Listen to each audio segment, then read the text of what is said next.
प्रकृति में गहराई से देखो और तब तुम सब कुछ बेहतर समझोगे।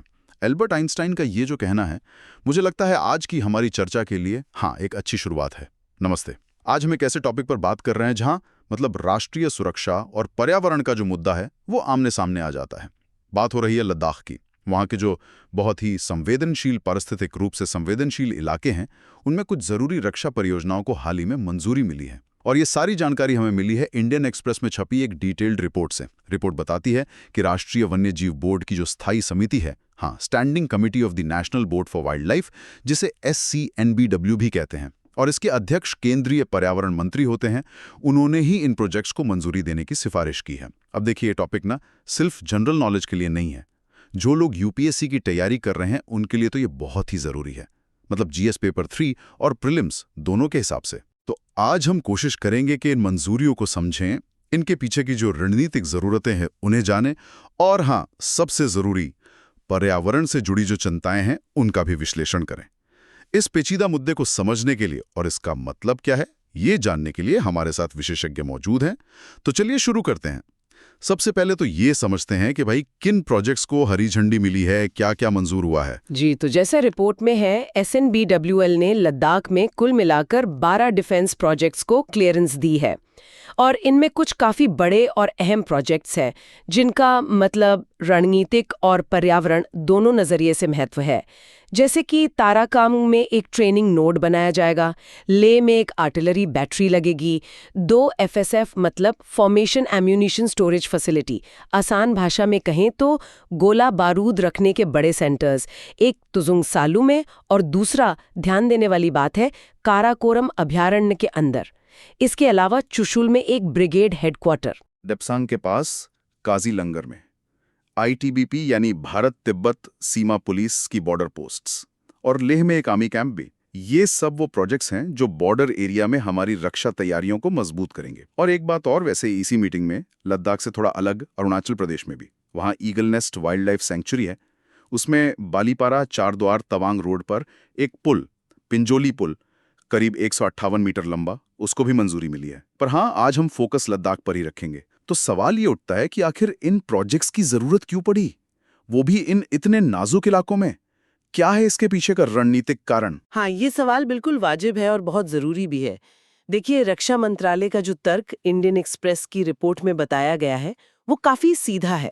उनका कहना है कि LAC वास्तविक नियंत्रण रेखा के पास चीन की पीपल्स लिबरेशन आर्मी PLA की तरफ से जिस तरह की गतिविधियां बढ़ी हैं, जो आक्रामकता दिख रही है, उसे देखते हुए भारत के लिए हाई लेवल ऑपरेशनल प्रिपेयर्डनेस यानी उच्च स्तर की परिचालन तैयारी बनाए रखना बहुत जरूरी हो गया है। हम सब जानते हैं 2020 में गलवान घाटी में जो हुआ था वो दुर्भाग्यपूर्ण घटना। उसके बाद से ही LAC के पास अपना इंफ्रास्ट्रक्चर, चाहे वो सड़कें हों, पुल हों या फिर मिलिट्री बेस, उन्हें तेजी से बनाने और मजबूत करने पर बहुत जोर दिया जा रहा है। तो ये जो 12 प्रोजेक्ट्स हैं, ये उसी बड़े प्लान का हिस्सा है। अच्छा, गलवान के बाद जो हालात बदले उसकी वजह से ये प्रोजेक्ट्स अब और भी जरूरी हो गए जाती है।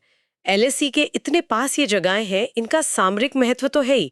जैसे तारा में जो ट्रेनिंग नोड बन रहा है, ये कोई आम ट्रेनिंग सेंटर नहीं होगा, ये सुपर हाई एल्टीट्यूड एरिया में है, यानी करीब 15,000 फीट या उससे भी ज्यादा ऊंचाई पर। इतनी ज्यादा ऊंचाई पर एक खास ट्रेनिंग फैसिलिटी होना बहुत मायने रखता है। इससे हमारे सैनिकों को उन मुश्किल हालात के लिए शारीरिक और मानसिक रूप से ढलने, एक्लिमेटाइज होने में मदद मिलेगी, जहां उन्हें लंबे समय तक तैनात रहना पड़ता है। वहां पर वो असल हालात जैसी ट्रेनिंग, रियलिस्टिक ट्रेनिंग कर पाएंगे, जो शायद मैदानी इलाकों में उतनी असरदार ना हो। ये सीधा उनकी काबिलियत और सुरक्षा से जुड़ा है। ये तो बहुत अहम बात है। सिर्फ तैनात होना काफी नहीं, उन मुश्किल हालात में काम कर पाना, उसके लिए खास ट्रेनिंग और एक्लिमेटाइजेशन बहुत जरूरी है। अच्छा, और चुशुल में ब्रिगेड हेडक्वार्टर का क्या लॉजिक है? देखिए, चुशुल खुद LAC के बहुत नजदीक एक बेहद स्ट्रेटेजिक लोकेशन है। वहां एक ब्रिगेड हेडक्वार्टर बनाने का मतलब है कि फॉरवर्ड एरिया में कमांड और कंट्रोल बेहतर होगा। जब आपकी टुकड़ियां सीमा पर आगे तैनात है, तो उनका संचालन करने वाला हेडक्वार्टर भी पास होना चाहिए। इससे फैसले जल्दी होते हैं, रिएक्शन टाइम कम होता है और अलग अलग यूनिट्स के बीच कोऑर्डिनेशन, तालमेल अच्छा रहता है।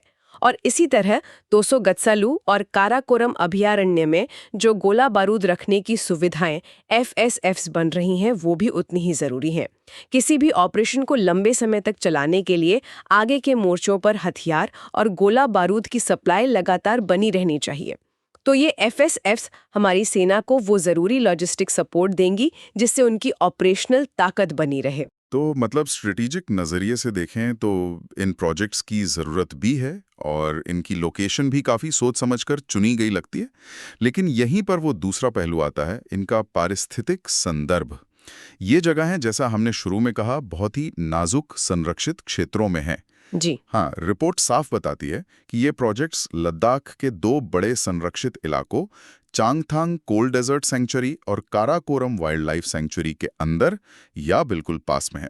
और ये नाम ही अपने आप में बताते हैं कि ये इलाके कितने खास और कितने संवेदनशील हैं। बिल्कुल। और यहाँ ये बात समझना बहुत जरूरी है कि हम दुनिया के सबसे अनोखे, सबसे चरम और सबसे नाजुक इकोसिस्टम में से एक की बात कर रहे हैं। शीत मरुस्थल यानी कोल्ड डेजर्ट इकोसिस्टम। इसकी खासियत क्या है? बहुत ज्यादा ऊंचाई, जमा देने वाली ठंड, हवा में ऑक्सीजन की कमी, बारिश ना के बराबर और सूरज की तेज किरणें। यहाँ जो भी जीवन है, पेड़ पौधे, जानवर, उन्होंने इन मुश्किल हालात में जीना सीखा है। यहाँ पेड़ पौधे बहुत धीरे धीरे बढ़ते हैं, मिट्टी बनने में सदियां लग जाती हैं और पूरा इकोसिस्टम किसी भी बाहरी छेड़छाड़ के प्रति बहुत संवेदनशील होता है। मतलब जरा सी भी गड़बड़ी का असर बहुत लंबे समय तक रह सकता है और उसे ठीक करना लगभग नामुमकिन सा होता है। और इन अभयारण्यों में जानवर कौन-कौन से मिलते हैं? मतलब बायोडायवर्सिटी कैसी है वहाँ की? हाँ, ये दोनों सैंक्चुरीज बहुत ही दुर्लभ, लुप्तप्राय और खास किस्म के वन्य जीवों का घर है। चांगथांग सैंक्चुरी, जो अपने बड़े बड़े पठारों और झीलों के लिए जानी जाती है, वहाँ आपको तिब्बती भेड़िया मिलेगा, जंगली याक, भरल यानी ब्लू शीप, ढोल या एशियाई जंगली कुत्ता और वो मायावी हिम तेंदुआ, स्नो लेपर्ड, साथ ही भूरा भालू और बड़े बड़े मार्मोट भी। और हाँ, बहुत से प्रवासी पक्षी भी यहाँ आते हैं। और फिर है काराकोरम वाइल्ड लाइफ सेंचुरी। ये और भी दुर्गम और ऊंचाई पर है। ये खास तौर पर तिब्बती मृग यानी चिरू के लिए मशहूर है। वही चिरू जिसके ऊन शहतूश के लिए उसका बहुत अवैध शिकार हुआ है। इसके अलावा यहाँ शापो या लद्दाखी यूरियाल, जंगली याक, भरल, तेंदुए, हिमालयन माउस और लिंक्स जैसे जानवर भी मिलते हैं। और हिम तेंदुआ, जो इस पूरे इलाके के इकोसिस्टम के स्वास्थ्य का एक तरह से प्रतीक है, वो दोनों ही सैंक्चुरीज में पाया जाता है। तो कुल मिलाकर यहाँ की जैव विविधता ना सिर्फ भारत के लिए बल्कि पूरी दुनिया के लिए बहुत खास और जरूरी है। आपने चिरू का जिक्र किया, जिससे शहतूश शॉल बनती है। इसकी हालत तो काफी चिंताजनक है ना? हाँ, बिल्कुल। चिरू यानी टिबेटन एंटीलोप IUCN की रेड लिस्ट में नियर थ्रेटन्ड कैटेगरी में है, मतलब संकट के करीब। और इसका अंतर्राष्ट्रीय व्यापार साइट्स के तहत पूरी तरह बैन है। काराकोरम सैंक्चुरी इसके बचे हुए कुछ सबसे जरूरी ठिकानों में से एक है। इसलिए इस इलाके में कोई भी नई गतिविधि, खासकर बड़े पैमाने पर कंस्ट्रक्शन, इन नाजुक प्रजातियों और उनके घरों पर क्या असर डालेगी, इसे देखते हुए बहुत ही सावधानी से प्लानिंग और काम करने की जरूरत है। और यहीं पर वो मुश्किल सवाल खड़ा होता है जो अक्सर ऐसे मामलों में आता है। एक तरफ देश की सुरक्षा की फौरी और अहम ज़रूरतें, और दूसरी तरफ हमारी ये अनमोल प्राकृतिक विरासत, जिसे बचाना भी उतना ही ज़रूरी है। तो क्या इन मंजूरियों के साथ रिपोर्ट में कुछ चिंताएं या चेतावनी भी जताई गई हैं? हाँ, इंडियन एक्सप्रेस की रिपोर्ट इस पर भी बात करती है। कुछ चिंताएं तो हैं, जैसे तारा ट्रेनिंग नोड का जो प्रस्ताव था, उसके बारे में लद्दाख के डिप्टी कंजर्वेटर ऑफ फॉरेस्ट्स और चीफ वाइल्ड लाइफ वार्डन ने सिफारिश तो की, पर साथ में ये भी कहा कि इसके साथ जो शर्तें लगाई गई हैं वो काफ़ी सामान्य हैं और कोई specific wild life mitigation plan, मतलब वन्य जीवों पर असर कम करने की कोई खास योजना साथ में नहीं दी गई है। ये बात गौर करने लायक है, क्योंकि जैसा हमने अभी बात की, ये इलाका हिम तेंदुए जैसे बेहद दुर्लभ जानवरों का घर है। तो बिना किसी खास प्लान के असर को कम कैसे किया जाएगा, ये एक सवाल है। और वो गोला बारूद रखने वाली जगह फैप्स, वो तो सीधे सैंक्चुरी के अंदर ही बन रही हैं। जी हाँ। चांगथांग सैंक्चुरी में जो FASF बनेगी, उसके लिए करीब 24.2 हेक्टेयर जमीन चाहिए और काराकोरम सैंक्चुरी वाली एफएएसएफ के लिए लगभग 47.1 हेक्टेयर। इन प्रस्तावों पर केंद्रीय पर्यावरण, वन और जलवायु परिवर्तन मंत्रालय ने साफ तौर पर कहा है कि चांगथांग सैंक्चुरी के नाजुक शीत मरुस्थल इकोसिस्टम पर जो असर पड़ेगा उसे कम करने के लिए अत्यधिक सावधानी मतलब अटमोस्ट कॉशन बरतनी होगी। और ऐसा ही चुशुल में ब्रिगेड हेडक्वार्टर्स के लिए भी है, जिसके लिए चांगथांग सैंक्चुरी की ही करीब 40 हेक्टेयर जमीन इस्तेमाल होगी। वहां भी यही सावधानी बरतने को कहा गया है। ये अत्यधिक सावधानी शब्द अपने आप में काफी अहम है और दिखाता है कि मंत्रालय भी संभावित खतरों को समझ रहा है। ये अत्यधिक सावधानी बरतने की बात वाकई बहुत महत्वपूर्ण है। अगर हम इसे बड़े परिप्रेक्ष्य में देखें तो ये वही पुरानी चुनौती है, राष्ट्रीय सुरक्षा की जरूरतें और पर्यावरण बचाने की जिम्मेदारी, इनके बीच संतुलन कैसे साधा जाए। और ये टकराव उन इलाकों में और भी बढ़ जाता है जो स्ट्रेटेजिक तौर पर तो जरूरी है ही, साथ ही पर्यावरण के लिहाज से भी बहुत नाजुक हैं, जैसा कि लद्दाख का ये मामला है। ये कोई आसान संतुलन नहीं होता, इसमें हमेशा कुछ ना कुछ समझौता करना पड़ता है। तो फिर प्रैक्टिकल लेवल पर इस अत्यधिक सावधानी का क्या मतलब होना चाहिए और वो कौन से संभावित असर हो सकते हैं जिनकी चिंता है, खासकर इन ठंडे रेगिस्तानी अभयारण्यों में? देखिए, कोई भी बड़े पैमाने का कंस्ट्रक्शन का काम हो, चाहे कितनी भी सावधानी बरती जाए, पर्यावरण पर कुछ न कुछ असर तो डालता ही है। और शीत मरुस्थल जैसे नाजुक इकोसिस्टम में ये असर और भी गंभीर हो सकते हैं। जैसे क्या क्या हो सकता है? पहला, आवास का विखंडन और नुकसान, मतलब हैबिटेट फ्रैगमेंटेशन एंड लॉस। सड़कें, बिल्डिंगें बनने से जानवरों के रहने की जगह छोटे छोटे टुकड़ों में बंट जाती है। इससे उनके आने जाने, खाना ढूंढने, प्रजनन करने में दिक्कत होती है। हो सकता है उनके पुराने रास्ते, माइग्रेशन कॉरिडोर्स ही बंद हो जाए। दूसरा, शोर और रोशनी का प्रदूषण, noise and light pollution. Construction से और बाद में मिलिट्री एक्टिविटी से जो शोर होगा, जो रात में लाइट जलेगी, उससे वन्य जीवों, खासकर रात में निकलने वाले या शर्मीले जानवरों के व्यवहार पर बुरा असर पड़ सकता है। तीसरा, कचरा प्रबंधन, वेस्ट डिस्पोजल। इतनी ऊंचाई और ठंडे मौसम में कंस्ट्रक्शन और कैंप से निकलने वाले कचरे को मैनेज करना एक बड़ी चुनौती है। अगर ठीक से निपटान ना हुआ तो मिट्टी और पानी दोनों प्रदूषित हो सकते हैं। चौथा, इंसान और वन्य जीवों में टकराव, ह्यूमन वाइल्ड लाइफ कॉन्फ्लिक्ट। इलाके में इंसानों की मौजूदगी बढ़ने से जानवरों के साथ टकराव की घटनाएं बढ़ सकती हैं। और पांचवा, वनस्पति और मिट्टी का नुकसान, वेजिटेशन एंड सॉइल डिग्रेडेशन। जैसा मैंने पहले कहा, यहाँ पेड़ पौधे बहुत धीरे उगते हैं और मिट्टी बहुत नाजुक होती है। कंस्ट्रक्शन से ये नष्ट हो सकती है, मिट्टी का कटाव बढ़ सकता है, जिसे ठीक होने में शायद सदियां लग जाएं। तो अत्यधिक सावधानी का मतलब ये होना चाहिए कि इन सभी संभावित असर को कम करने के लिए प्रोजेक्ट के डिज़ाइन से लेकर उसके बनने और फिर चलने तक हर स्टेज पर सबसे अच्छी तकनीक और तरीके अपनाए जाएं। इसमें शायद जानवरों के आने जाने के लिए सुरक्षित रास्ते बनाना, कम शोर और रोशनी वाले उपकरण इस्तेमाल करना, कचरे के साइंटिफिक डिस्पोजल का पक्का इंतजाम करना, कंस्ट्रक्शन मटेरियल को ध्यान से लाना, ले जाना और स्टोर करना, और लोकल इकोसिस्टम को कम से कम छेड़ना, ये सब शामिल होना चाहिए। और वो जो बात थी कि कोई खास वाइल्ड लाइफ मिटिगेशन प्लान नहीं है, ये कितनी चिंता की बात है? हाँ, ये जरूर एक अहम पॉइंट है। कायदे से तो किसी भी प्रोजेक्ट को मंजूरी देने से पहले ही एक डिटेल्ड, उस जगह के हिसाब से बनी हुई साइट स्पेसिफिक मिटिगेशन योजना तैयार होनी चाहिए और स्वीकृत होनी चाहिए। उसमें साफ साफ लिखा होना चाहिए कि जो भी संभावित बुरे असर पहचाने गए हैं, उन्हें कैसे कम किया जाएगा, कौन इसकी जिम्मेदारी लेगा और इसकी निगरानी कैसे होगी। हालांकि रिपोर्ट ये नहीं बताती कि प्लान बाद में बनेगा या नहीं, पर उम्मीद यही करनी चाहिए कि इन प्रोजेक्ट्स पर काम शुरू होने से पहले ऐसी डिटेल्ड योजनाएं न सिर्फ बनेंगी, बल्कि उन्हें ठीक से लागू भी किया जाएगा। ये सिर्फ एक बार की फॉर्मेलिटी नहीं होनी चाहिए। ये एक लगातार चलने वाली प्रक्रिया होनी चाहिए, जिसमें नियमित रूप से इकोलॉजिकल मॉनिटरिंग हो, मतलब पर्यावरण पर नजर रखी जाए और जरूरत पड़ने पर मैनेजमेंट के तरीकों में बदलाव भी किया जाए, जिसे अडैप्टिव मैनेजमेंट कहते हैं। यही असल में सतत विकास, सस्टेनेबल डेवलपमेंट के सिद्धांत के मुताबिक है। ऐसा विकास जो हमारी आज की रणनीतिक और दूसरी ज़रूरतें तो पूरी करें, पर आने वाली पीढ़ियों की ज़रूरतों और पर्यावरण की सेहत से समझौता किए बिना। ये पूरी बातचीत यूपीएससी एस्पिरेंट्स के लिए तो बहुत ही काम की है। क्या आप थोड़ा और बता सकती हैं कि ये सिलेबस के किन हिस्सों से जुड़ता है और किस तरह के सवाल बन सकते हैं। बस के कई टॉपिक से जुड़ता है, जैसे सुरक्षा, सिक्योरिटी, इसमें बॉर्डर इंफ्रास्ट्रक्चर, नेशनल सिक्योरिटी चुनौतियां, डिफेंस की तैयारी। फिर पर्यावरण, एनवायरनमेंट, बायोडायवर्सिटी का संरक्षण, इकोलॉजिकली सेंसिटिव एरिया, EIA यानी एनवायरमेंटल इम्पैक्ट असेसमेंट, और वो विकास बनाम पर्यावरण की बहस।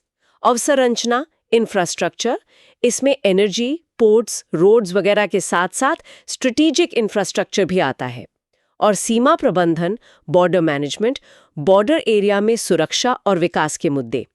इस पर मेंस में एनालिटिकल सवाल पूछे जा सकते हैं, जैसे पर्यावरण की दृष्टि से संवेदनशील सीमावर्ती क्षेत्रों में रणनीतिक बुनियादी ढांचे के विकास से जुड़ी चुनौतियों का आलोचनात्मक विश्लेषण करें। इन चुनौतियों से निपटने के लिए क्या उपाय किए जाने चाहिए, या फिर राष्ट्रीय सुरक्षा और पर्यावरण संरक्षण के बीच संतुलन कैसे स्थापित किया जा सकता है, खासकर लद्दाख जैसे क्षेत्रों के संदर्भ में। दूसरा, प्रीलिम्स के लिए भी ये बहुत इंपॉर्टेंट है। यहाँ फैक्ट्स पर आधारित सवाल बन सकते हैं, जी। जैसे स्थान, लोकेशंस, चांगथांग, काराकोरम, चुशुल, डेप्सांग, तारा ले वगैरह की भौगोलिक स्थिति, मैप बेस्ड सवाल आ सकते हैं। अभयारण्य, सैंक्चुरीज, चांगथांग और Karakoram wild life sanctuary, eagle nest Arunachal वाला, कहाँ है, क्या खासियत है, कौन से जानवर मिलते हैं। प्रजातियां, स्पीशीज, स्नो लेपर्ड, तिब्बती भेड़िया, चिरू, जंगली यैक, भरल वगैरह का कंजर्वेशन स्टेटस क्या है, IUCN, कहाँ रहते हैं। निकाय, bodies, national board for wild life, NBWL, और इसकी स्टैंडिंग कमिटी SCNBWL का स्ट्रक्चर, काम, पावर क्या है। और अवधारणाएं, कंसेप्ट्स, कोल्ड डेजर्ट इकोसिस्टम क्या है, वाइल्ड लाइफ मिटिगेशन प्लान क्या होता है, सस्टेनेबल डेवलपमेंट। और एक बात और, ये केस स्टडी पॉलिसी मेकिंग की जटिलताओं को भी दिखाती है, जहां अक्सर अलग अलग मंत्रालयों, जैसे यहाँ रक्षा और पर्यावरण मंत्रालय, के मकसदों में तालमेल बिठाना होता है और कभी-कभी उनमें टकराव भी होता है। गवर्नेंस यानी GS पेपर 2 के लिए भी जरूरी है। तो कुल मिलाकर हम कह सकते हैं कि ये एक बहुत ही जटिल और नाजुक मामला है। एक तरफ तो देश की सीमाओं की सुरक्षा है, जिसके लिए लद्दाख जैसे स्ट्रेटेजिक इलाकों में मजबूत डिफेंस इंफ्रास्ट्रक्चर बहुत जरूरी है, इसे नकारा नहीं जा सकता। और दूसरी तरफ यही इलाके दुनिया के कुछ सबसे अनोखे और नाजुक इकोसिस्टम का घर भी हैं, जिन्हें बचाना भी उतना ही जरूरी है। तो इन प्रोजेक्ट्स को जो मंजूरी मिली है, उससे सुरक्षा तो मजबूत होगी, लेकिन साथ ही पर्यावरण को लेकर गंभीर चिंताएं भी हैं। इन दोनों जरूरतों के बीच एक असरदार और टिकाऊ संतुलन बनाना यही सबसे बड़ी चुनौती है। आपने बिल्कुल सही का, एकदम सटीक सारांश है ये। और ये हमें सिर्फ फौरी तौर पर असर कम करने के उपायों से आगे सोचने पर मजबूर करता है।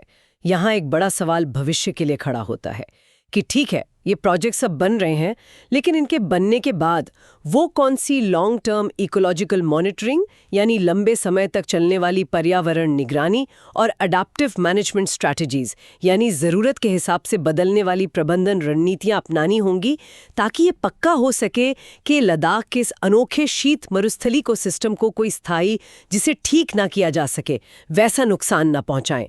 सिर्फ शुरुआती प्लान से काम नहीं चलेगा, लगातार चौकस रहना होगा, वैज्ञानिक निगरानी करनी होगी और जरूरत पड़ने पर सुधार भी करना होगा। एक पक्की व्यवस्था बनानी होगी।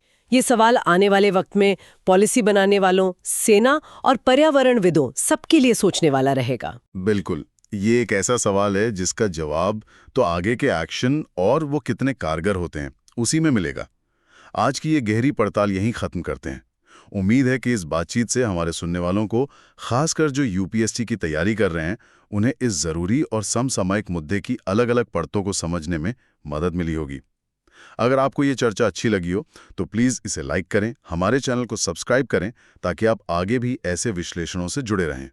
और हाँ, अगर आपके मन में इस टॉपिक से जुड़ा कोई और सवाल है या कोई और विचार है, या आप किसी और विषय पर ऐसी ही गहरी बातचीत चाहते हैं, तो नीचे कमेंट्स में ज़रूर बताएं। हमारे साथ जुड़ने के लिए धन्यवाद।